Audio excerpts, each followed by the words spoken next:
Brexit sans accord, Londres envisage un alignement temporaire sur l'UE. Londres s'est dit jeudi disposé à s'aligner temporairement sur certaines règles de l'UE, notamment dans le domaine des médicaments, pour assurer la fluidité des échanges dans le cas, improbable, d'une absence d'accord sur le Brexit.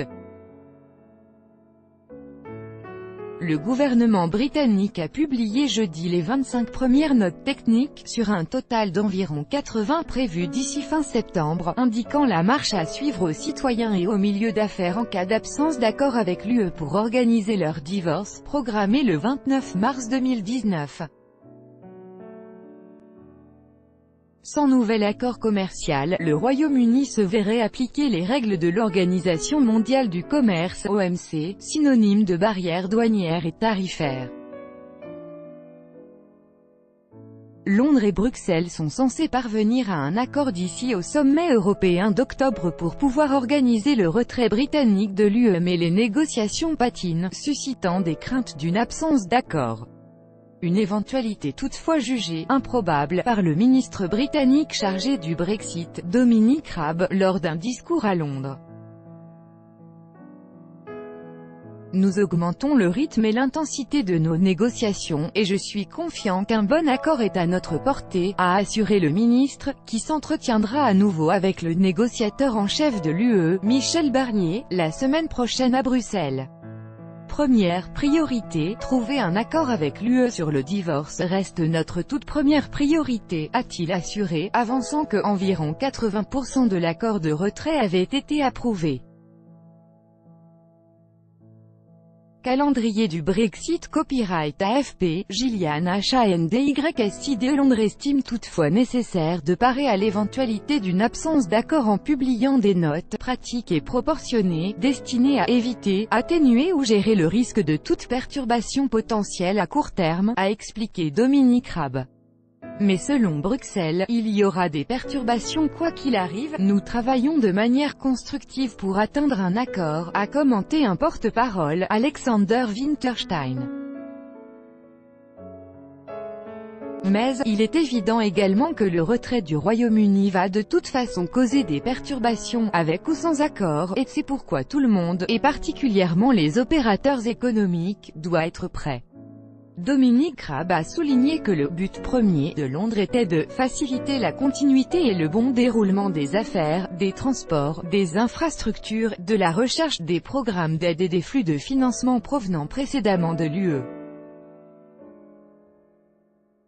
Dans certains cas, cela signifie prendre des mesures unilatérales pour maintenir la plus grande continuité possible à court terme, en cas d'absence d'accord, même si l'UE ne le fait pas de son côté.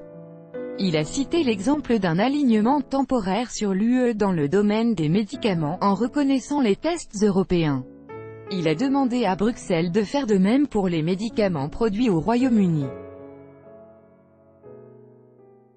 Le Royaume-Uni dispose déjà de 3 mois de stock de sécurité et travaille avec l'industrie pharmaceutique pour bâtir 6 semaines de stock supplémentaires. Sandwich au bacon. Il n'y aura pas non plus de risque de pénurie alimentaire après le Brexit, a voulu rassurer le ministre.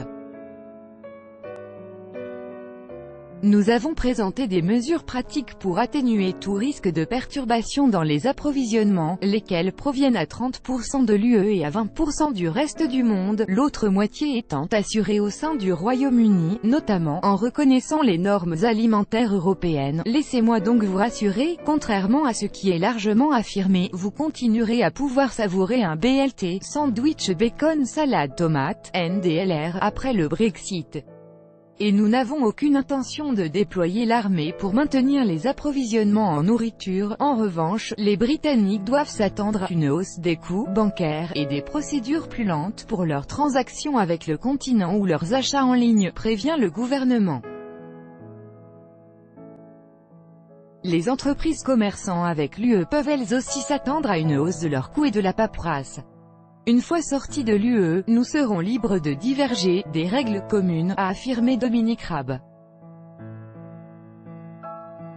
Mais nous ne le ferons que quand nous serons prêts.